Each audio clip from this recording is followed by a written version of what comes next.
Kalau begitu ambil puasanya. Sudah ibu, habis mi sholatnya itu, habis mi puasanya. Dia store lagi, ya Allah ini zakatku. Datang lagi tetangganya, tunggu dulu. Pernah kak bertetangga itu? Nah seroboi pagarku. Nah ambil tanahku 30 cm. Gara-gara tanahku diambil 30 cm, saya tidak punya got. Setiap hujan pasti masuk banjir rumahku. 30 tahun saya menderita kebanjiran gara-gara dia ini.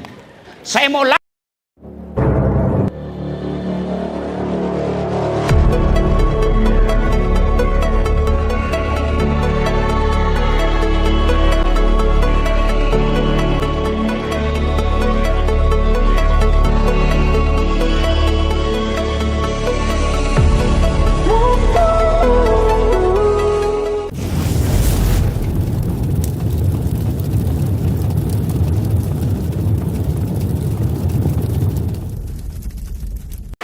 saudaraku yang penjudi berhenti deh. Apakah enaknya itu judi? Hah? Itu judi, menang penasaran, kalah penasaran, menang ketagihan. Nah bilang sama istrinya, tenang kau deh, kalau saya menang ini ku belikan kau emas.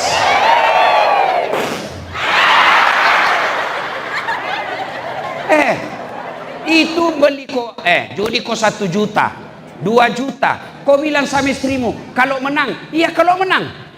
Tapi kalau langsung kau kasih 2 juta, langsung jelas dapat 2 juta. Apain kau judi? Itu judi membuat orang jadi malas. Tidak ada orang kaya gara-gara judi. Tunjukkan mak.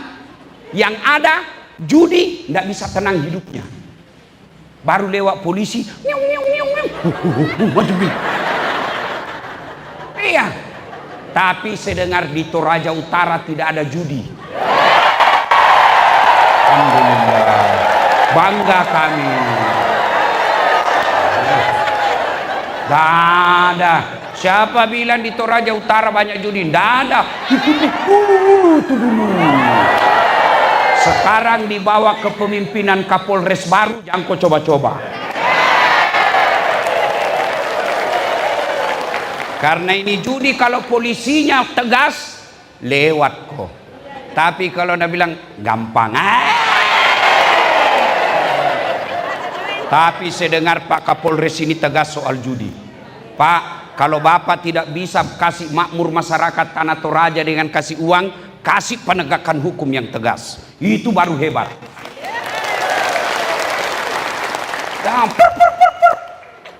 Kau melanggar, kau tidak lihat ini rambu-rambu. Saya lihat Pak, kenapa kau langgar? Saya tidak lihat Bapak.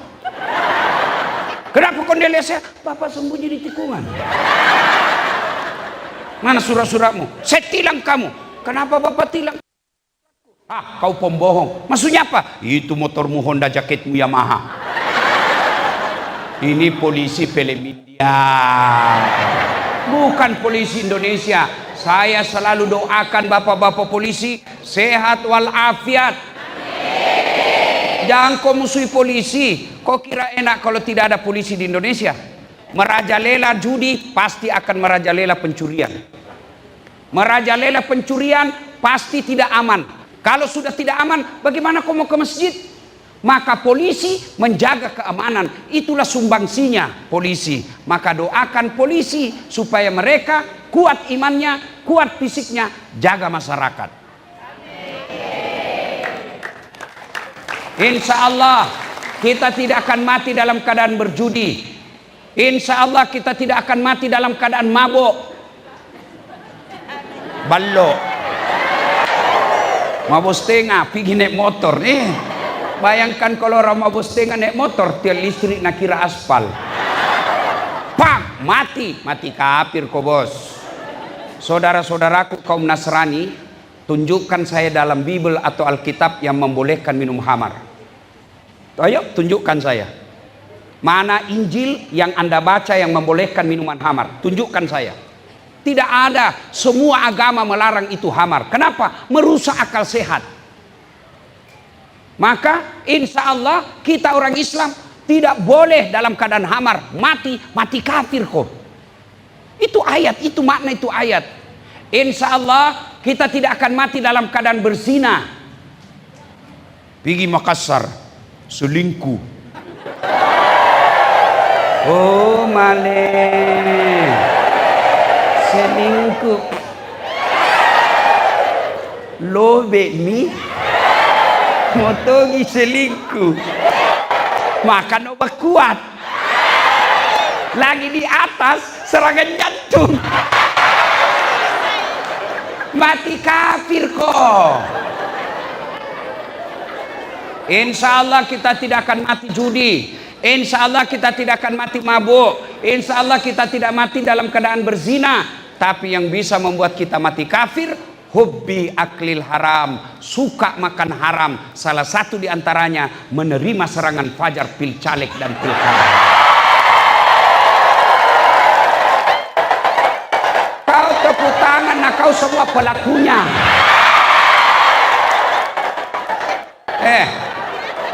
Kau larang bupati korupsi, kau larang pejabat korupsi, tapi kau minta uangnya. Dari mana mau dapat uang? Tapi kau minta kalau selesai ke pilkada tim sukses, Pak. Itu semua rusak. Ini pilkada kali ini, pilcaleg kali ini pilkada yang paling jorok dan paling banyak sogok menyogok. Bagaimana orang mau jadi anggota DPR yang baik? Kau minta uangnya piro? Bos, dengarku ini ya, dengarku ini. Kalau orang korupsi 70 juta, 70 miliar, 100 miliar masuk neraka, seimbang ji bos. Di dunia yang nikmati 100 miliar. Mobilnya bagus, rumahnya mewah, makannya enak, keluar negeri keluyuran. Tapi kalau 300 ribu, jangan kau ketawa, kau semua ini pelakunya. Nah biar majelis taklim juga masogo. Nah, 300 ribu kau disogok, kau pilih orang. Sekarang betul-betul pilkada ini hilang akal sehat dan kekeluargaan. Saudaranya tidak mau pilih gara-gara apa? Sudah bertahun-tahun bertetangga, bersahabat. Pilkada, pilcaleg temannya tidak masuk, kasihan calon, tidak nak kasih uang, tidak nak pilih temannya yang sudah bertahun-tahun bersahabat. Siapa nak pilih? Yang kasih 300 ribu. Jangan kau ketawa, saya serius ini. Bu, dengar ini bu ya, bapak yang dengar ini. Kalau kau terima itu uang serangan fajar, pilkada, pilcaleg, itu artinya kau tutup masa depan anakmu yang jujur, yang cerdas, yang pintar, jadi anggota DPR, jadi bupati. Kenapa? Karena hanya orang kaya yang bisa jadi anggota DPR. Tapi coba kalau kau tidak ada mau menerima anggota DPR, maka siapapun bisa jadi anggota DPR. Kenapa? Tidak perlu bayar. Sekarang bayar puluhan miliar, jadi bupati sampai 100 miliar. Bupati 100 miliar, 200 miliar, berujung diperiksa dan dipenjara KPK. 100 miliar uangmu masuk neraka, itu biasanya beleng-beleng. Coba saya Pak Bupati punya uang 100 miliar, saya pakai kawin lagi.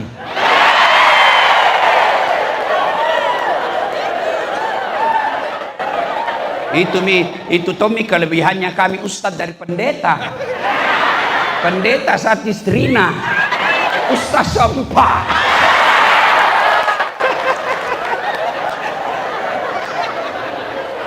Tapi saya tidak berani, Pak, tidak berani saya. Makna ayat ini, saudaraku, mulai jangan kau terima uang haram. Ya, pejabat jangan kau sogok rakyat. Rakyat jangan kau peras pejabatmu. Ya, kalau kau tidak peras pejabat, rakyat tidak minta uang, insya Allah mereka bekerja dengan tulus. Tapi karena belum dipilih, kau sudah minta, akhirnya terpilih. Apa prinsipnya? Kembali modal dulu. Ini makna ayat, jangan kamu mati kecuali beragama Islam. Wa qala idzan bismillahirrahmanirrahim.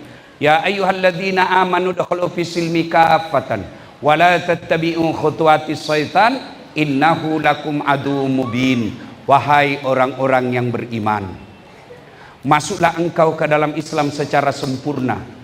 bukan Islam pencitraan, bukan Islam politik, bukan Islam pilkada, bukan Islam pilcaleg. Itu politisi kalau mau dipilih badede penampilan nakala-kala ustad, pakai songkok, pakai gamis, pakai serban, keluar masuk masjid.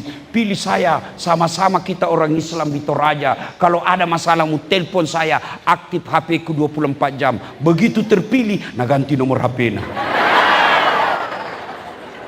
Ada begitu di Toraja Utara? Ada? Ada? Ada? Tidak ada. Pak, jujur ini. Saya ini selalu calamat tabligh akbar. Memang beda sebelum pilcaleg dan setelah pilcaleg. Kalau sebelum pilcaleg, calon anggota DPR biar diundang datang, tidak diundang datang tongi duduk depan. Sekali terpilih, tidak ada mi lagi. Tapi di Toraja Utara tahu ini semua hadir ya Pak. Iya Pak. Kemarin malam saya ceramah di ulang tahun kabupaten, salah satu kabupaten Kalimantan Selatan. Dari 35 anggota DPR-nya, satu yang hadir. 35, satu saja yang hadir. Padahal ulang tahun kabupaten di Toraja Tawa, Toraja Utara. Halal bihalal anggota DPR-nya hampir lengkap. Ini makna halal bihalal, Masya Allah. Mudah-mudahan Bapak Ibu yang hadir ini terpilih lagi 5 tahun yang akan datang. Wa qala dan bismillahirrahmanirrahim. Innallaha wa malaikatahu yusalluna 'alan nabi ya ayyuhalladzina amanu sallu 'alaihi wa sallimu taslima. Sesungguhnya Allah dan para malaikatnya berselawat kepada Rasulullah Muhammad sallallahu alaihi wasallam, maka wahai orang-orang yang beriman, berselawatlah kalian kepada Rasulullah dengan sebaik-baik salawat. Sadaqallahul azim, maha benar Allah dengan segala firman-Nya. Bapak Ibu saudara-saudara sekalian, teristimewa yang kita hormati Bapak Bupati dan Wakil Bupati Tanah Toraja Utara, kemudian yang kita hormati para ulama, Bapak Porkopinda, Pak Dandim, Pak Kapolres, Pak Sekda, Ketua Pengadilan Agama, dan terkhusus tamu spesial kita, Om John Palinggi. Masya Allah. Aku juga sama istrinya beliau, jangan banyak bicara, biar banyak warna. Nah ibu bapak saudara-saudara sekalian, waktu ringkas. Suatu kali Nabi tanya, Om John, Nabi tanya ini sama sahabat, atadruna anil muflis. Saudara-saudara sekalian, kau tahu enggak siapa yang bangkrut nanti di akhirat? Tahu jaki semua bangkrut ibu toh? Tahu bangkrut toh? Sosoi. Toh? Sahabat bilang, yang tidak sholat ya Rasul. Oh, dia sholat. Bahkan sholat sunnahnya baik. Yang tidak puasa Ramadan ya Rasul. Oh, dia puasa Ramadan. Senin Kamis juga dia kelaksanakan. Oh, yang tidak bayar zakat ya Rasul. Dia bayar zakat. Harta dan fitrahnya dia keluarkan zakatnya. Yang tidak haji ya Rasul. Dia haji. Bahkan selalu pergi umroh. Wih, sahabat bertanya, kalau begitu siapa yang berbangkrut ya Rasul? Nabi menjawab, jarusu wahatiur rahim, tetangga yang jahat sama tetangganya dan yang memutuskan tali persaudaraan. Sahabat heran, ya Rasul, bagaimana dia bisa bangkrut? Dia sholat, dia puasa, dia zakat, dia haji, kok bisa bangkrut? Nah bagus ini amalnya. Kata Nabi, hablum minallahnya memang baik, hubungannya kepada Allah memang bagus, tapi sayang hubungannya kepada manusia jelek. Akhirnya nanti di akhirat habis amalnya untuk membayar dosanya kepada manusia. Nabi lalu melanjutkan lagi, ketika dia setor solatnya, ya Allah ini solatku 30 tahun tidak pernah lepas. Datang tetangganya, tunggu dulu, saya pernah satu kantor itu di Toraja Utara. Nah fitnah kak, kasihan, katanya mobilku hasil korupsi. Akhirnya saya tadi kepala dinas dinonjokkan menjadi staf ahli. Ahli yang tidak ada stafnya. Tadi saya kepala dinas, karena fitnahnya saya korupsi, saya menjadi staf ahli. Tidak ada kerjaku kecuali pergi ngopi pagi-pagi. Gara-gara fitnahnya ini. Lalu Allah berfirman, kalau begitu ambil sholatnya itu yang 30 tahun. Sudah berapa habis amalnya bu? Sholatnya sudah habis tuh 30 tahun. Datang lagi tetangganya, tunggu dulu. Saya juga pernah itu tetangga. Sama-sama Kak Macale. Nah fitnah Kak. Katanya anakku yang keriting rambutnya bukan anaknya suamiku. Karena suamiku lurus rambutnya. Nggak percaya. Suamiku orang Toraja, kenapa mukanya seperti Cina? Itu Pak Bupati ya kuat. Gara-gara fitnahnya itu habis. Saya sudah jual tedong, sudah jual sawah, jual rumah, Macale. Habis kasihan hartaku gara-gara fitnahnya itu. Allah bilang ya sudah, kalau begitu ambil puasanya. Sudah ibu, habis mi sholatnya itu, habis mi puasanya. Dia store lagi, ya Allah ini zakatku. Datang lagi tetangganya, tunggu dulu. Pernah Kak bertetangga itu? Nah seroboh pagarku. Nah ambil tanahku 30 cm. Gara-gara tanahku diambil 30 cm, saya tidak punya got. Setiap hujan pasti masuk banjir rumahku. 30 tahun saya menderita kebanjiran gara-gara dia ini. Saya mau lapor temannya polisi. Saya mau lapor sepupu polisi. Pasrama. Allah berfirman, oh jelek tuh sifatnya ini. Sudah, ambil itu puasanya, ambil zakatnya. Habis nih, sholat habis, puasa habis, zakat habis. Nah setor hajinya, ya Allah ini hajiku. Datang lagi, tunggu dulu. Pernah tahu nggak fitnah itu? Nah sakiti Kak, nah usir Kak orang gara-gara dia itu. Nah bilang, ambil lagi. Oh masih ada, Bu, sudah habis sholat, habis puasa, habis zakat, habis haji. Masih ada orang yang datang. Saya juga pernah disakiti itu. Pencemaran nama baik. Saya melapor, tidak diterima laporanku. Saya malu satu kampung. Saya tinggalkan kampung halamanku gara-gara kelakuannya itu. Nabila yang tadi banyak amalnya. Tuhan, bagaimana caranya ini? Nah habis mi amalku kasihan. Agama ni pugau iya kasih dia. Nagaga malaku. Ternyata orang Bugis. Tahu?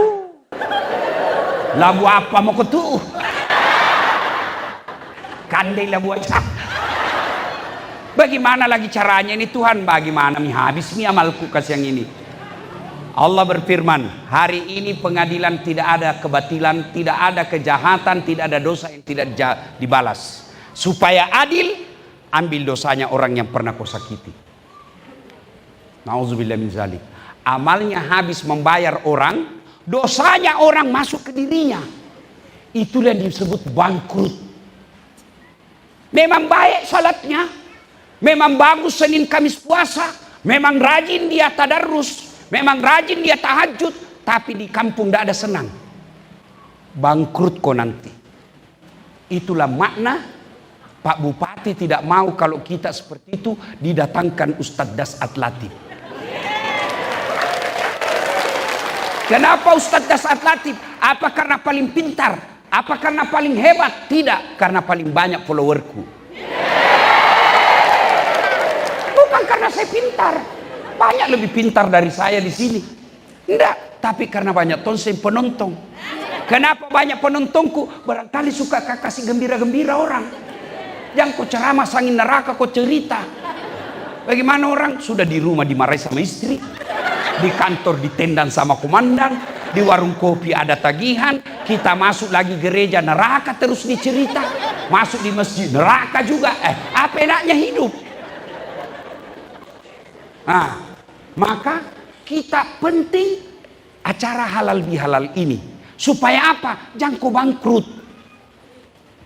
Ramadan kalau orang Islam habis dosamu kalau Ramadan. Siapa bilang? Nabi. Man shoma ramadana imanan wahtizaban gufira lahu ma taqaddama min zambihi. Itu hadis Nabi. Saya perlu jelaskan kepada Bapak di anggota DPR pengetahuan dasar soal ini, ya. Hadis itu ucapannya Nabi. Ucapan namanya hadis. Kelakuannya Nabi, bagaimana Nabi tidur, bagaimana Nabi duduk, bagaimana Nabi jabat tangan, itu namanya sunnah. Ya. Nah, hadis Nabi bilang begini, ucapan Nabi, siapa yang berpuasa Ramadan, diampuni dosamu yang lalu akan datang. Itu baru puasa, belum tarawih, belum tahajud, belum witir, belum zakat, belum sedekah. Baru puasa, Nabi jemikan jaminan diampuni dosamu yang lalu dan yang akan datang. Itulah sebabnya 1 Ramadan setelah puasa kita hari raya namanya Aidil Fitri. Apa itu? Bahasa Arab artinya hari menggali kembali menjadi suci. Itu Aidil Fitri, bahasa Indonesianya kembali suci. Untuk saya ingat, saya perlu jelaskan supaya kita tidak salah paham. Ada orang non muslim marah kalau dibilangi kafir. Jangan kita salah paham. Kafir itu bahasa Indonesianya tidak seagama. Itu namanya kafir. Bahasa Arab kafir itu artinya tidak seagama, atau lebih halusnya non muslim. Jadi tidak usah Bapak baper kalau orang Islam bilang kafir. Bapak juga bilang sama saya, orang non muslim juga bilang saya kafir. Boleh, tidak apa-apa, saya tidak marah. Saya dibilangi domba-domba tersesat, saya tidak marah. Saya tidak marah, kenapa? Ya menurut dia. Kan Pak Bupati, di suatu pengajian ada umat Nasrani komplain sama saya. Dia bilang, Ustadz, kenapa kami selalu dibilangi kafir? Saya jelaskanlah, kafir itu bukan kasar. Kafir itu bahasa Arab artinya yang menyembunyikan. Apa dia sembunyikan? Dia menyembunyikan keimanan kepada Allah dan Rasul Muhammad. Itu maknanya. Non-Islam bahasa Indonesianya. Tapi saya tidak marah. Bapak sebut saya sebagai domba-domba tersesat. Saya tidak marah. Padahal mestinya saya lebih marah karena sudah domba tersesat lagi. Tapi saya tidak marah, Pak. Tidak marah saya. Iya. Biasalah yang begitu, jangan baper. Ya. Nah, sudah. Nah, makna terpenting dari halal bihalal ini uhuwah, persaudaraan. Dan malam ini saya bangga sekali. Saya hormat kepada saudara-saudaraku orang Toraja yang merindukan kedatangan saya meskipun kita berbeda iman. Iya, Masya Allah, anggota DPR-nya hadir, ketuanya. Tidak pernah ada begini. Tabligh akbar ketua DPR non-muslim hadir. Jarang. Hanya ada di Toraja Utara. Ini yang mesti kita pelihara. Nah sekarang, ya, makna terpenting halal bihalal, Pak Bupati, Om John, halal bihalal itu bahasa Arab. Halal bihalal. Hebatnya, halal bihalal bahasa Arab tidak ada di Arab. Ibu ketua, ya, itu halal bihalal bahasa Arab, tapi tidak ada di Arab. Ini hebatnya Indonesia, Pak. Bukan cuma jago korupsi, jago juga bikin acara. Halal bihalal bahasa Arab yang artinya menghalalkan yang tadinya tidak halal. Bahasa Parisnya si halalakeki. Paris itu Budewan, Pare-Pare dan sekitarnya. Si halalakeng, saling menghalalkan. Tidak ada gunanya halal bihalal di sini kalau kita keluar masih ada dendam di antara kita. Tidak ada gunanya kita halal bihalal, habis anggaran, habis waktu, kita datang di sini masih sakit hati. Tidak ada gunanya. Halal bihalal, sudah ini kita saling bersilaturahmi, menghalalkan yang tadinya sakit hati. Nah, berkaitan halal bihalal, intinya persaudaraan. Magar nasi salah-salah tahu Mapanya si kande-kande tahu. Hah? Kenapa orang bertengkar? Satu, perebutan kekuasaan. Pilpres, orang mau jadi presiden, dia bersepupu baku musuh. Bilin-bilin. Pilpres sudah selesai, sampai sekarang masih ada baku musuh. Masih ingat waktu Pilpres 2019? Hah? Pilpres 2019, siapa yang bertanding? 2019, Bapak Joko Widodo melawan Bapak Prabowo. Iya toh? Iya. Siapa yang menang? Bapak Joko Widodo. Siapa menterinya? Prabowo. 2024, siapa yang bertanding?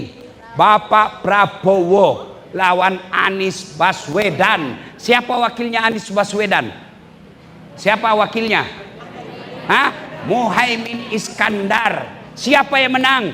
Bapak Prabowo. Siapa menterinya? Muhaimin. Kalian bertengkar sampai sekarang, apa kau dapat? Hah? Kalau tim sukses baku cambo, wajar mau jadi menteri. Kamu bertetangga, sama-sama kau di pasar kerja, bertetangga kok, bertahun-tahun bersahabat di grup WhatsApp, beda pilihan, kamu baku musuh, itu aslinya dongo. Ya, sudah pilpres, pilcaleg, sudah pilcaleg, pilkada, selesai ini pilkada, ndak ada lagi 01, 02. Ya Pak yang sekarang, Pak Victor. Jangan kau lagi bilang, sudah nih selesai. Kau kalah, kau tanding kau lagi 5 tahun yang akan datang. Ngapain? Kalian yang kalah, tim sukses yang kalah, jangan kau terus menyerang. Lebih kau datang, Pak, saya akui Bapak menang, tapi kalau ada penunjukan langsung kesian ya. Iya begitu.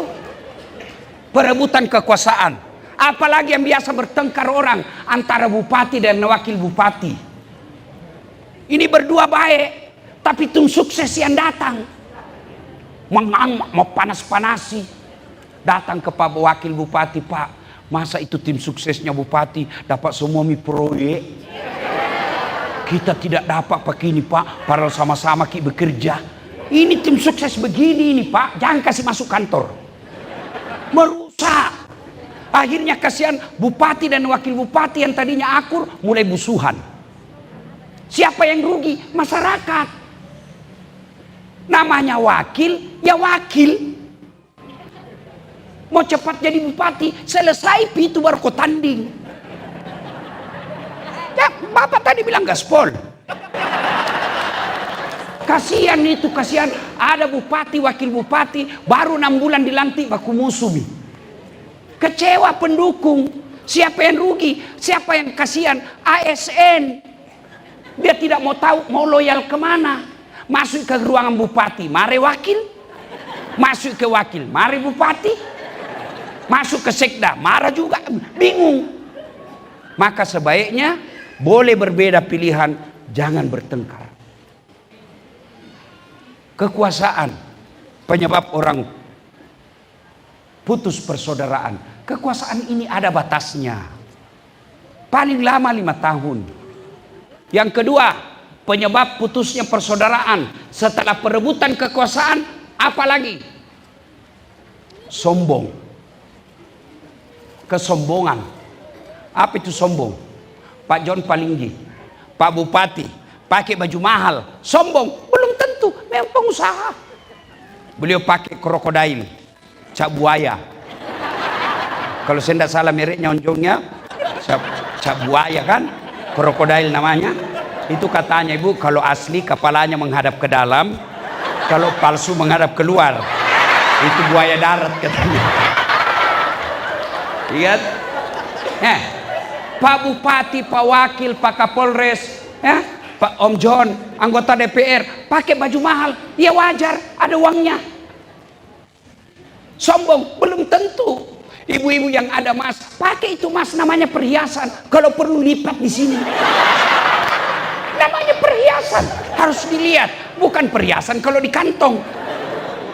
Sombong? Belum tentu. Kapan dia sombong? Meremehkan orang yang tidak punya. Itu sepatu mahal, sombong? Belum tentu, rezekinya orang. Jangan kau cemburu. Nanti dia sombong kalau dia bilang, Dasad, ini sepatuku Louis Vuitton. Ini harganya Ustaz 30 juta. Kamu sombong itu.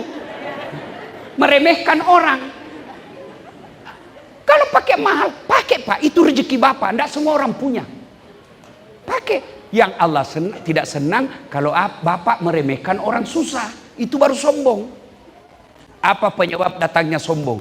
Kata Nabi, penyebabnya datangnya sombong itu 4 perkara. 1, bertambahnya kekuasaan. Yang tadinya rakyat biasa tiba-tiba jadi anggota DPR. Jangan kau sombong saudara. 5 tahun saja. Nah, kalau terpilih lagi, alhamdulillah. Kalau tidak, wabillahi taufiq wal hidayah. Ada tong itu anggota DPR mau sombong. Dede. Wakil Jakobos. Namanya wakil. Wakil. Iya toh, jangan sombong. Mana anggota DPR yang sombong? Yang tidak mau menerima aspirasi rakyat. Itu sombong. Kalau dia pakai barang mahal, silakan. Yang penting jangan gara-gara uang mahal itu Bapak tidak datang reses. Atau datang tapi tanda tangan palsu. Pernah kita dengar anggota DPR di akhirat?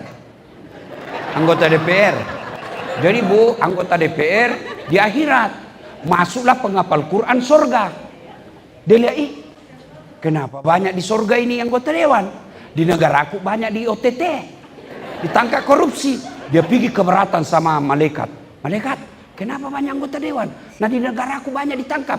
Nah bilang malaikat, jangan ku ribut, dia cuma reses. Sebentar lagi balik ke neraka. Tapi bukan yang malam ini hadir di tengah-tengah kita. Pak, di tengah-tengah kita ini hadir wakil rakyat yang mulia. Mau datang berbau dengan kita, padahal tidak ada SPJ-nya. Itu karena kecintaan kepada masyarakat. Ya, jangan sombong gara-gara kekuasaan. Ini Kapolres, Dandim, wakil bupati. Jangan sombong Pak. Kapolres tergantung Pak. Kalau Kapolda sama Kapolri senang kau tetap di situ. Kalau tidak, minggir lagi bos. Apa? Tidak ada Pak. Ini Ustadz. Satu, kekuasaan orang bisa sombong. Yang kedua, bertambahnya ilmu. Yang kau sombong. Itu Pak Bupati tadi sebut namaku, banyaknya gelarnya. Dr. Dasat Latif, SOS, SAG, jangan kau sombong gara-gara ilmu. Allah marah, nak kasih pikun kau. Sampai sekarang belum ada obatnya pikun. Ada orang banyak sekali gelarnya. Begitu mau pensiun diprotes sama istrinya. Pak, biasanya kalau kau mau pergi mengajar kau cium jidatku. Ini sudah hampir 2 minggu tidak pernah kau cium saya. Dalam hati suaminya, astagfirullah. Berarti siapa sih cium selama ini?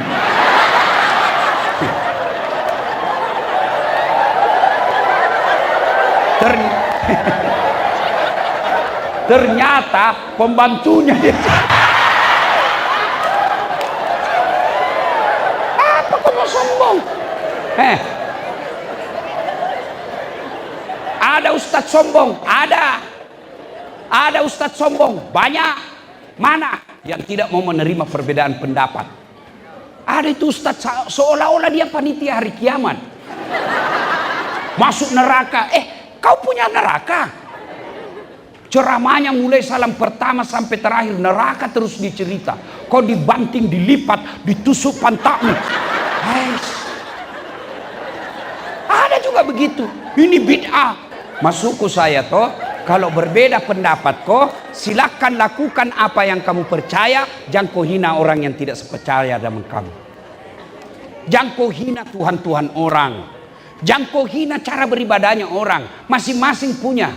Kalau kau hina Tuhannya orang, kau hina cara beribadahnya orang, dia akan membalas. Akhirnya kita saling baku hina.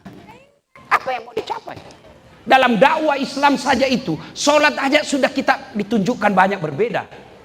Maka kalau ada ustadz tidak mau menerima perbedaan, pasti itu ustadz jarang baca buku. Coba makin. Saya kasih lihat kau contoh, Pak Bupati. Itu orang kalau sholat selesai takbir, macam-macam meletakkan tangannya. Allahu Akbar. Begini pertama. Itu ada dalilnya? Ada.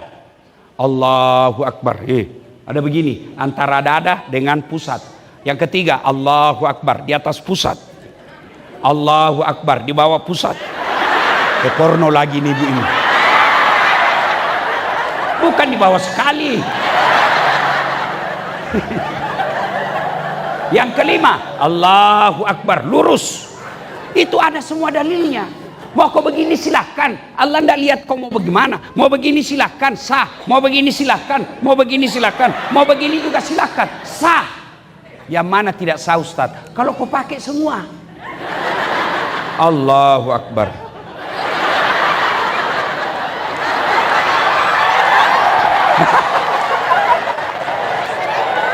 Batal itu.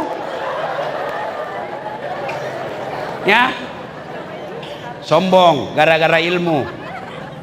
Yang ketiga, penyebab datangnya sombong, apalagi bertambahnya harta. Jangan sombong gara-gara harta. Allah marah, dia titip satu penyakit di dirimu, banyak duitmu tapi tidak ada bisa kau makan. Banyak kan orang begitu, tabungannya 7 miliar tapi dilarang makan nasi. Apa enaknya kalau dilarang makan nasi? Ibu-ibu, baru kak pulang ceramah dari Los Angeles. Kau tahu Los Angeles, Bu? Tahu ke Los Angeles? Butuh kabobon terus.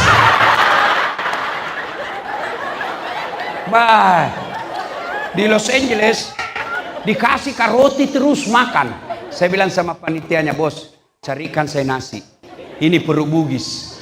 Baru 1 minggu saya tidak makan nasi, stres.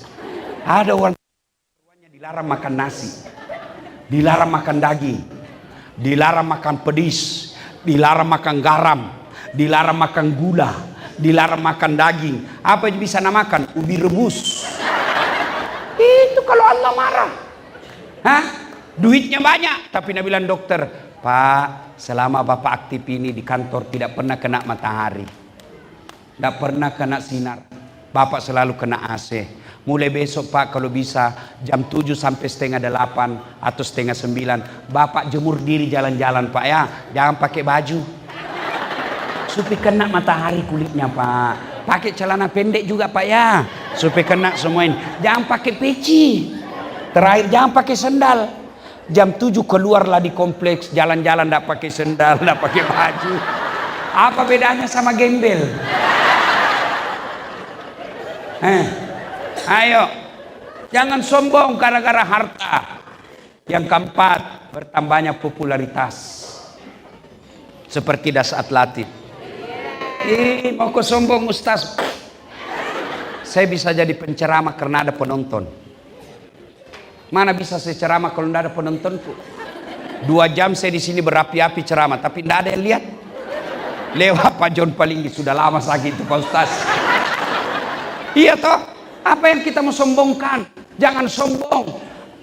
Satu saja yang boleh sombong, Allah Subhanahu wa ta'ala. Maka dalam Asmaul Husna, nama-nama Allah dari 99 nama Allah, salah satu nama Allah namanya Al-Mutakabbir, yang maha sombong. Kenapa? Karena hanya Allah yang tak terbatas.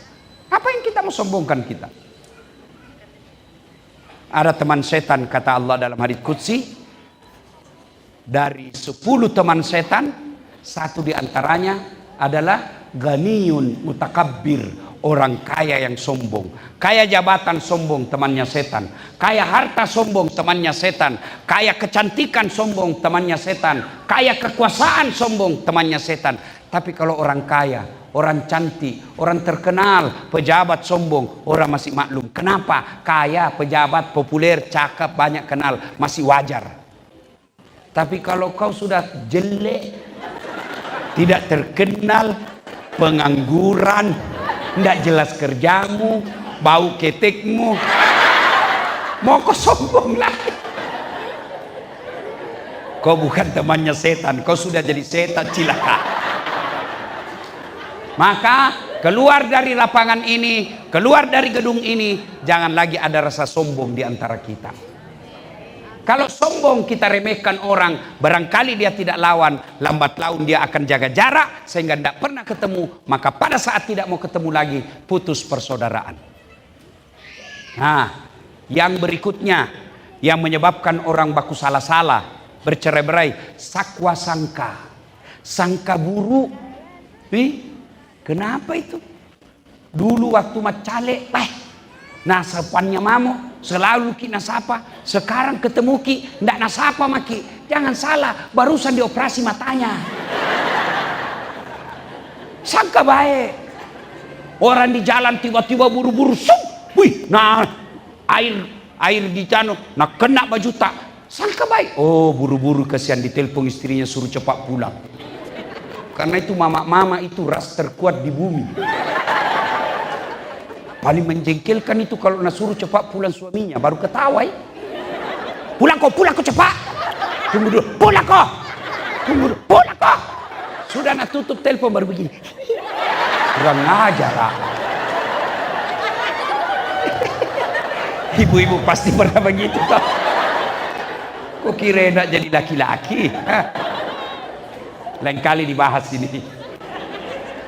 Nah ya, Bapak saudara-saudara sekalian, ketemu bupati tidak nasapa ki, mungkin terlalu stres. Kenapa? Anggaran dipotong efisiensi.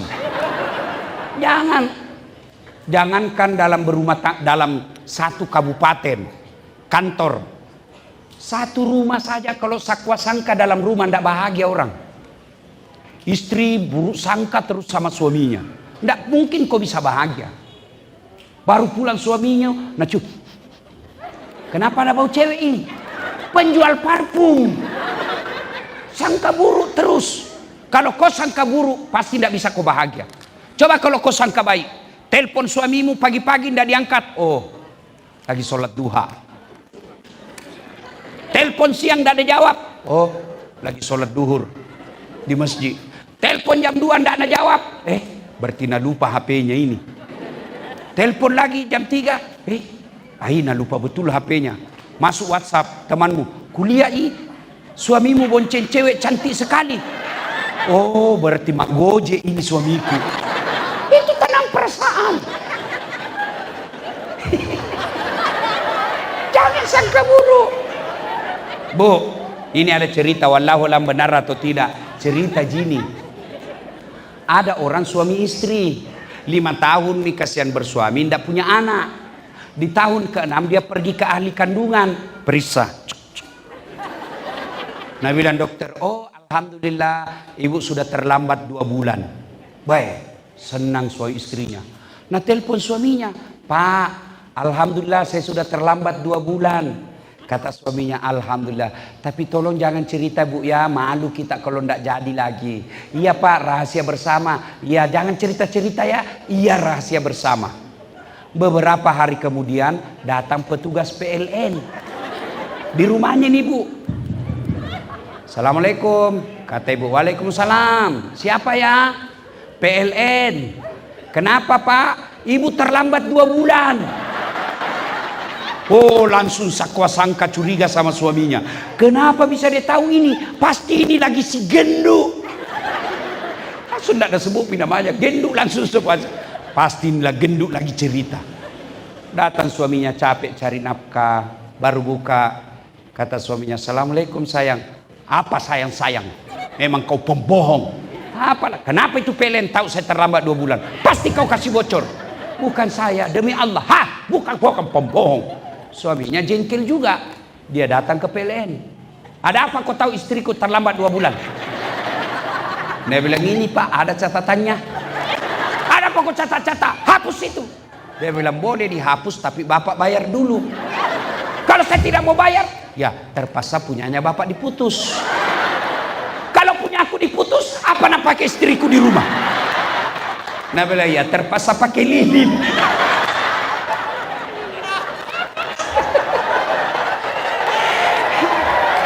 Salatullah salam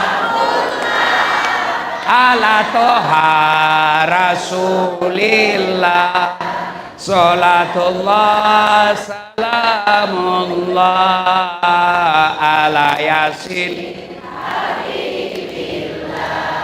Sudah, penyebab putus persaudaraan: 1, perebutan kekuasaan, 2, sombong, 3, sakwa sangka, 4, serakah. Serakah itu serakah lebih bahaya dari pelit. Kalau pelit tidak mau diambil uangnya, tapi serakah sudah tidak mau diambil, dia ambil barangnya orang. Itu serakah itu. Dan biasanya itu banyak di kantor dinas.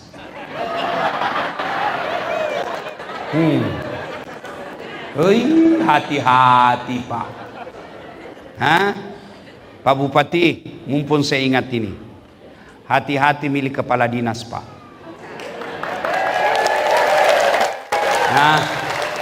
Jangan angkat kepala dinas penjilat.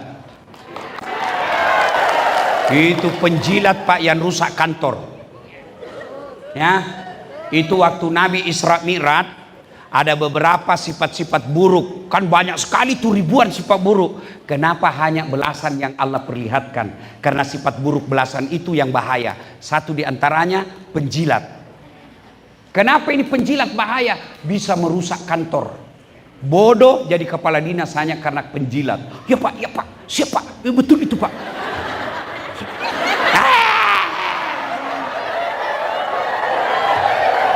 Jangan mau. Bapak juga ASN, jangan terlalu hancurkan harga dirimu untuk jabatan. Kamu doktor, kamu sekolah menjadi sekolah tentang pemerintahan. Di depan anak dan istrimu seolah kau tidak punya lagi harga diri. Ada anakmu, kasihan. Bagaimana perasaannya itu anakmu lihat bapaknya seperti tidak punya harga diri. Kamu tampil berdiri tegak di depan anakmu supaya anakmu bangga punya bapak. Ini menjilat. Orang Bugis, ini mani puang iya. Sudah, jangan pilih mereka Pak. Bapak kalau mau sukses memimpin, pilih pegawai yang betul-betul kompeten. Ya. Kalian juga kalau tidak sudah diuji kau tidak lulus, jangan kau sangka buruk, berarti bukan di situ tempatmu yang baik. Saya sering alami bersangka buruk kepada Tuhan tidak ada baiknya. Sangka buruk kepada hidup ini pasti membuat hidupmu gelisah. Oh begini, saya pernah ikutkan daftar tentara. Waktu saya tamat SMA, mau tahu nggak jadi akabri? Nggak lulus gara-gara ceper. Temanku lulus, sekarang dia tugas di Polda Sulbar. Pangkatnya saya lihat baru satu kompol, satu bunga. Saya tidak lulus jadi tentara, saya lulus jadi ustadz, jadi pakai baret merah. Temanku pakai baret merah reserse, saya pakai baret putih. Tapi alhamdulillah dengan baret putih yang saya pakai, mulai baret hitam sampai baret merah, ku caramai kau semua. Ku caramai dua-duanya. Sangka baik. Saudaraku, kalau kau sudah dites tidak lulus, jangan kau sangka buruk, berarti bukan di situ tempatmu yang bagus. Saya gagal lagi, masuk lagi fakultas kedokteran. Tes tidak lulus lagi. Temanku lulus. Ya Allah, kenapa kau tidak luluskan saya jadi dokter? Kau tidak rugi jadi Tuhan kalau saya jadi dokter? Saya tahu jawabannya. Apa jawabannya? Saya pergi kuliah karena saya lulus di Sospol. Tabrakan jalan perintis kemerdekaan. Berceceran darah. Saya turun tolong dia. Dia yang tabrakan, saya yang pingsan. Ternyata saya tidak bisa lihat darah. Seolah-olah Allah bilang, Das'at, bagaimana kau mau jadi dokter? Kau tidak bisa lihat darah. Lebih kau jadi ustadz. Kau ustadz mengobati jiwanya orang, bukan fisiknya. Jangan kau pernah sangka buruk. Ya, temanku yang jadi dokter mau pulang lebaran, telepon, pulang ke lebaran. Tidak, kenapa? Mahal tiket. Dalam hatiku, untung saya jadi ustadz, tidak pernah pikir tiket. Siapa yang belikan tiket? Pak Bupati. Bapak sangka baik, jangan cari pejabat Pak yang pandai menjilat. Pandai menjilat itu bisa membawa Bapak masuk neraka dan bisa masuk berakhir pada penjara. Tes dia, kalau mampu, dan pejabat tidak usah pencitraan pergi kayak pene ini di shooting, nggak cocok begitu. Berapa yang bisa kau sawer, berapa yang bisa kau datangi? Pejabat itu dia sudah tahu penyakitnya masyarakat, dia panggil anggota DPR, dia panggil kepala dinas, ini ada masalah masyarakat, sudah selesai, ini perdanya, bikin, selesaikan, masyarakat semuanya menikmati satu kabupaten. Sudah ya. Nah sekarang banyak tapi waktu terbatas. Itu tadi penyebab putus kekuasaan. Yang kedua, apa tonsi hebatnya kalau banyak teman? Kalau banyak teman tak, satu insya Allah menang pilkada. Jelas itu. Yang kedua, orang banyak temannya murah rezekinya. Apa maksudnya? Saya miamali. Saya ini Bu, tidak banyak uangku, tapi temanku banyak warna. Ada Yusuf Kalla, ada Om John. Orang banyak semua ini, temanku semua ini. Saya di Makassar tidak pernah laku uangku.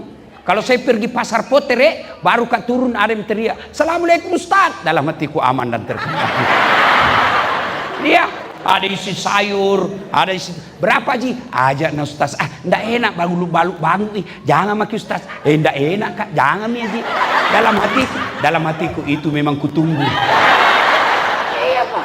Saya kalau masuk rumah makan, itu rumah makan nelayan dekat pantai. Itu begitu saya mau berdiri bayar, sudah ada yang bayar tadi. Siapa yang bayar? Non Muslim. Siapa yang bayarkan? Orang Tionghoa. Itu enaknya kalau banyak teman. Maka bodoh kalian kalau cari musuh, lebih baik cari teman.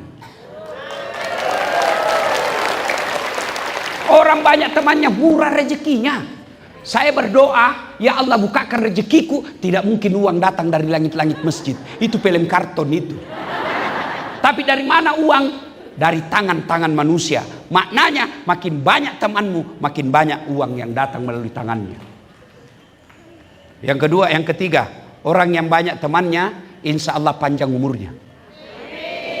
Apakah panjang umur 150 tahun? Tidak. Panjang umur adalah meskipun sudah meninggal orang masih kenang kebaikannya.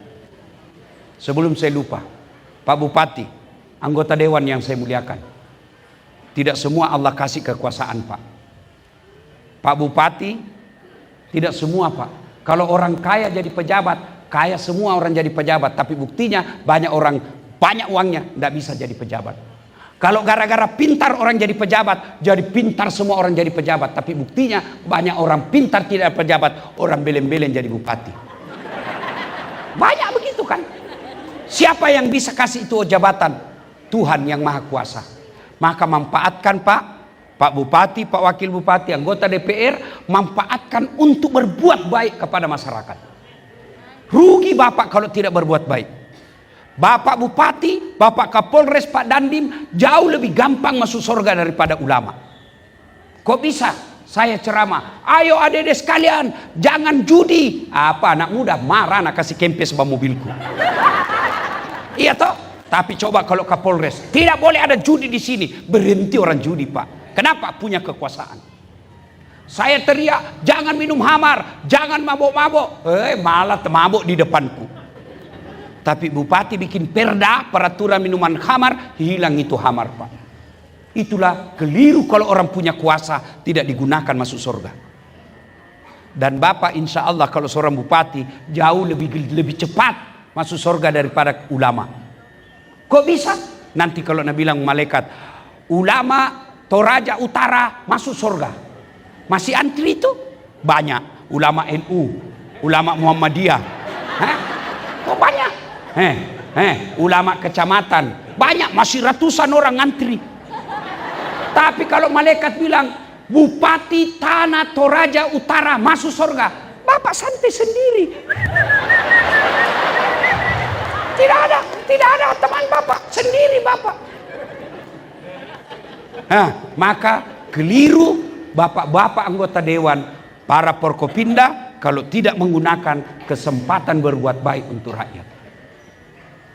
Bikin sedekah. Sedekah itu memanjangkan silaturahmi. Apa sedekahnya Bapak? Itu kerja yang bagus. Itulah sedekahnya. Panjang umurnya. Maksudnya apa? Meskipun kekuasaan anggota DPR 5 tahun, tapi Bapak bikin perda yang baik. Selama perda itu diamalkan, itu umurnya Bapak masih dikenang meskipun sudah dalam kubur. Tapi kalau orang tidak baik sifatnya Pak, cepat mati. Jangankan hidup, jangankan mati, masih hidup saja orang doakan kisial. Lewat mobil tanah doakan kita tabrakan lalu, tabrakan. Itu Pak, itu ditangkap lalu, ditangkap. Itu. Maka orang yang banyak temannya panjang umurnya. Nah, Bapak Ibu saudara-saudara sekalian, poin ketiga, setelah penyebab putus silaturahmi, orang era silaturahmi banyak keutamaan. Yang ketiga, bagaimana cara menyambungkan yang sudah terlanjur putus. Satu, halal bihalal. Begini caranya. Inilah halal bihalal. Caranya apa? Kalau muslim, jabat tangan. Pertama, jabat tangannya. Bagaimana kalau dia perempuan bukan mahram? Tidak boleh. Makanya saya Pak Bupati, kalau mahasiswaku yang cewek-cewek cantik, saya tidak mau jabat tangan. Kenapa? Dia masih muda, barang bagus. Masa Ustadz nafsu? Iya, saya manusia biasa. Ayat tidak mengatakan la taqrabus zina illa ustadz, jangan dekati zina kecuali ustadz. Biar ustadz rusak juga. Makanya saya kalau masih ikut sih begini. Kenapa? Dia masih muda, saya juga. Dia cantik, saya tidak gagah. Lebih gagah Pak Bupati. Saya akui saya tidak gagah, tapi saya penuh pesona. Mana buktinya? Oh, semua kau foto sama saya toh.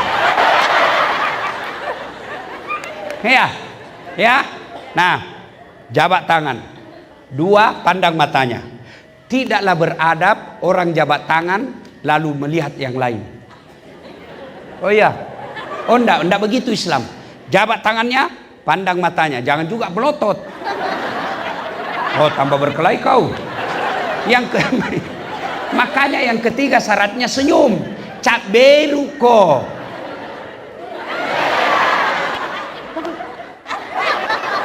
Apalagi menerima telepon, tidak boleh itu begitu, tidak adab namanya, bukan Islam itu begitu. Jabat tangan, pandang mata, senyum, 4 salawat. Allahumma sholli ala sayyidina Muhammad wa ala sayyidina Muhammad. Yang kelima ini agak berat. Sebut judulnya dosa. Jadi bapak-bapak kalau minta maaf sama istri, sebut judulnya. Jadi bu, kalau suamimu minta maaf suruh sebutin. Nabi bilang Ustaz Dasat, sebut judulnya apa? Nabi bilang suaminya marah kok nanti, enggak apa? Sebut kok apa? Enggak marah kok enggak? Berjanji kok enggak marah? Iya, enggak marah aja. Maafkan saya bu, kenapa? Waktu ku dinas di Manado, ada perempuan mirip sekali ku. Saya hilap ibu. Nabi bilang istrinya, saya maafkan kok, karena kau waktu pergi juga saya hilap di belakang. Nah, sebut judulnya. Ya, ini yang keenam agak berat. Kalau berkaitan dengan barang, syaratnya kembalikan barangnya orang. Saudaraku ASN, kalau ada yang pernah ngambil barang-barang kantor, kalau Anda mau bertobat, kasih kembali besok.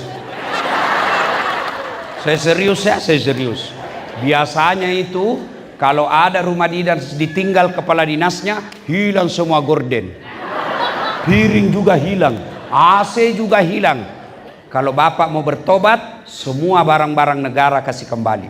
Saya, kenapa dek? Pernah dulu ada hilang laptop? Iya, enggak tahu siapa ambil, kurang ajar. Dia bilang maafkan saya pak, saya ngambil. Kata Pak Bupati, saya maafkan kau, kasih kembali itu laptop. Bapak-bapak yang pernah ngambil barangnya orang, kasih kembali. Kalau kau tidak kasih kembali, ajal menjemput. Di akhirat bagi kita orang Islam ada 6 rukun Islam. 1 diantaranya percaya kepada hari akhir. Dan hari akhir disebut hari pembalasan, di mana ditimbang semua amal. Kalau bapak tidak kembalikan sebelum meninggal, maka semua barang yang pernah bapak ambil disuruh pikul. Motor. Itu, saya bayangkan itu yang pejabat korupsi mobil. Disuruh pikul itu mobil. Hah? Misalnya punya korupsi kursi, meja, kan ada itu ditulis inventaris kantor pemerintah Toraja Utara. Ada di rumahnya. Kasih kembali besok. Begitu enggak, bapak meninggal disuruh pikul. Lewat security, Satpol PP. Bapak paling ambil. Saya dipecah. Jadi hati-hati pak. Jangan kasih kembali. Itu makna halal bihalal, kembalikan barang-barang negara. Kalau bapak tidak kembalikan, tidak ada gunanya berhalal bihalal malam ini. Bapak ibu saudara-saudara, pada akhirnya halal bihalal pelaksanaan dari ayat wa'tasimu bihablillahi jami'a wa la tafarraqu. Berpegang teguhlah engkau kepada tali persaudaraan agama Allah dan janganlah engkau bercerai-berai. Dan Nabi menjelaskan dalam hadisnya, umatku itu seperti badan ini. Coba lihat badan ini. Tangan kanan gatal tanpa disuruh kiri yang garuk. Tangan kiri yang gatal tanpa diundang kanan yang garuk. Gatal dua-duanya kerjasama. Anak muda jalan-jalan malam, tahan tuh kakinya, tuk. Kaki tahan tuh, semua tubuh merasakan. Pertama yang merasakan mulut. Indo, padimpa. Iya toh, padahal kaki itu tahan tuh. Mulut merasakan. Yang kedua, mata mencari. Yang ketiga, mulut meniup. Yang keempat, tangan mengusap. Itulah persaudaraan. Kaki bermasalah, semua ikut merasakan. Tidak ada orang tahan tuh kakinya. Jalan kok cepat, kok jalan. Iya, begitu mestinya kita di Toraja Utara. Satu sakit, yang lain ikut merasakan. Ada yang ganggu bupati kita masyarakat ikut bantu. Ada yang usik polisi kita masyarakat yang lindungi polisi. Kalau ada masyarakat yang disakiti, kita sebagai polisi tampil membela masyarakat. Itu disebut persaudaraan. Ada orang miskin, Pak John Palinggi bantu mereka. Ada janda-janda, selamatkan mereka. Ya kan? Selamatkan. Ada kasihan yang susah dapat kerja, orang-orang kaya buka lapangan kerja. Tidak ada orang bisa berjaya tanpa persaudaraan. Itulah makna dari ukhuwah Islamiyah, ukhuwah wataniyah, persaudaraan antar seagama, antar umat manusia, dan antar umat agama dengan pemerintah. Kalau ini kita lakukan, maka insya Allah janji Allah, walau anna ahlal qura amanu wattaqau la fatahna alaihim barakatim minas sama'i wal ard. Apabila penduduk di tanah Toraja ini, Toraja Utara ini akur, damai, tentram, maka Allah akan turunkan keberkahan dari langit dan Allah munculkan keberkahan dari dalam tanah. Luar biasa Pak. Bapak Ibu orang Islam datang ke Saudi. Di Saudi itu gunungnya tidak ada kayunya, semua batu hitam, tidak ada. Kita alhamdulillah gunung tak selewat dari tadi, dari bandara masuk, masya Allah hijau. Sampai saya bilang sama Pak Bupati, luar biasa kampung kita ini. Saya yakin di sini pasti sehat-sehat jantungnya, sehat-sehat paru-parunya. Kenapa? Hijau. Dan matanya juga sehat. Karena hadis mengajarkan itu, kalau mau sehat matamu sering-sering yang melihat yang hijau. Salah paham lagi Pak Ontor. Itu, masya Allah. Alam kita bagus. Cuma kadang-kala kalau alam bagus, masyarakat jadi pemalas. Saya tahu Pak, saya sejak kecil bersahabat dengan saudara saya orang Toraja. Orang Toraja itu pekerja keras. Kalau dia keluar, kalau dia merantau ke Kalimantan, ke Malaysia, itu di Sabah Pak, ada namanya tawau. Itu yang mengurusi perkebunan sayur-sayur, orang Toraja yang jago Pak. Orang bilang di sini kawasan orang Toraja berkuasa. Kalau dia merantau, sayangnya kalau di kampungnya dia kadang-kala malas. Karena malas dia jadi penjudi. Judi online. Judi online. Akhirnya yang menikmati apa? Orang sidrap. Pasobis. Ya. Maka adik-adik sekalian, tanamkan jiwa Toraja. Orang Toraja itu petarung. Dan kalau dia keluar dari kampungnya, dia pantang menjadi biang kerok. Dia pasti akur dan mau bekerja sama. Terbukti di sini, meskipun orang Islam sedikit, tapi tidak pernah kita dengar ada orang Islam teraniaya di Toraja Utara. Saya lewat tadi, masjidnya besar. Saya lihat masjidnya, saya masuk ke dalam masjid, malah ada menaranya yang sangat tinggi, yang saya tinggal di hotel kedengaran suara azannya dan tidak dilarang untuk azan. Ini yang perlu kita pelihara terus, dan tidak mungkin maju ini kampung kalau kita selalu berbeda dan mengangkat-angkat perbedaan dan menjadikan perbedaan itu musuh. Jadikan perbedaan itu sebagai kekuatan seperti badan ini. Kenapa bisa kita enak di sini? Karena kita berbeda-beda. Kenapa kita bisa hadir di sini? Karena jenis kelamin saja kita beda. Mana bisa? Coba, kenapa kita makan enak? Karena gigi kita beda-beda. Coba kalau semua gigi seri. Coba ya. Itu kenapa enak? Kenapa enak makan? Karena beda-beda gigi. Coba kalau semua gigi geraham. Bagaimana makan sayur? Itu enak ini. Bagaimana seandainya ini semua tangan jari kelingking? Maka orang yang tidak mau menerima perbedaan sesungguhnya tidak mau menerima takdir Allah. Sunnatullah kita berbeda. Maka yang baik bukan memperbesar perbedaan, tapi menggunakan perbedaan itu sebagai kekuatan untuk maju bersama. Makna dari halal bihalal. Terima kasih, ini saja tausiah kita, mudah-mudahan ada manfaat. Ingin rasanya berlama-lama, tapi waktu jualah yang membatasi kita. Terima kasih Pak Bupati dengan gigi dan kerja keras untuk mendatangkan saya.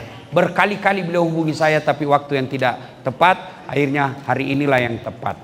Terima kasih atas kehadiran Bapak Ibu anggota Dewan yang terhormat, Forkopimda, tokoh-tokoh masyarakat, terutama Bapak-Bapak Pendeta. Terima kasih atas kehadiran Bapak Ibu, mudah-mudahan ada manfaat. Lebih dan kurangnya mohon dimaafkan. Usikum wa nafsi bitaqwallah, fastabiqul khairat. Assalamualaikum warahmatullahi wabarakatuh.